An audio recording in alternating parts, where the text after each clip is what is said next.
Welcome to this month's Ingredient Spotlight. I'm Dr. Vanessa, and today's topic is about enhancing the absorption of resveratrol. Now, many of us are familiar with resveratrol. It's that polyphenol famously found in grape skins and red wine.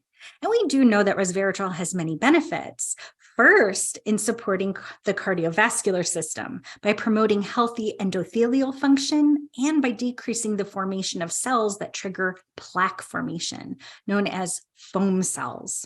Second, resveratrol has potent antioxidant activity and does so by decreasing oxidative stress and inhibiting inflammation.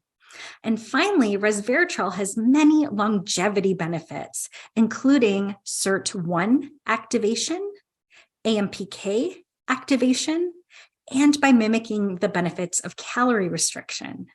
Now, silent information regulators, known as sirtuins, are proteins that switch off the genes that age us. Now, resveratrol helps to activate an important sirtuin, that SIRT1 that we saw on the previous slide. This helps to regulate the genes that are associated with inflammation, fat storage, and blood sugar regulation.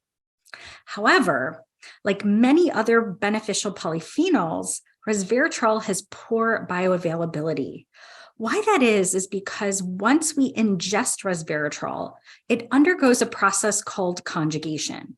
This is where molecules like glucuronic acid and sulfate can attach. Now, this is a normal digestive process, but can be problematic since the conjugated forms of resveratrol do not necessarily provide the same health benefits as free resveratrol.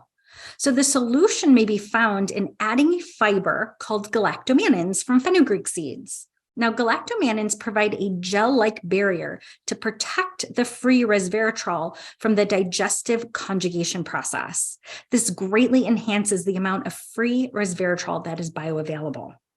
In this randomized, double-blind crossover comparative study, 16 healthy human volunteers were given a single dose of either the galactomannan-formulated resveratrol, which is providing 80 milligrams of trans resveratrol, or an unformulated resveratrol, also providing 80 milligrams of trans resveratrol. So we can compare apples to apples in terms of dosing.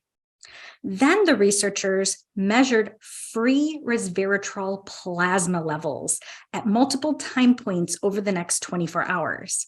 What they found was the formulated galactomannan resveratrol, shown here in red, had 10 times greater bioavailability than the unformulated resveratrol shown in blue.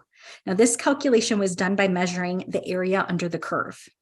So if you're looking for or to include the resveratrol into your daily regimen, consider one that's formulated with galactomannins for optimal bioavailability. I'm Dr. Vanessa for Life Extension. Thank you for listening.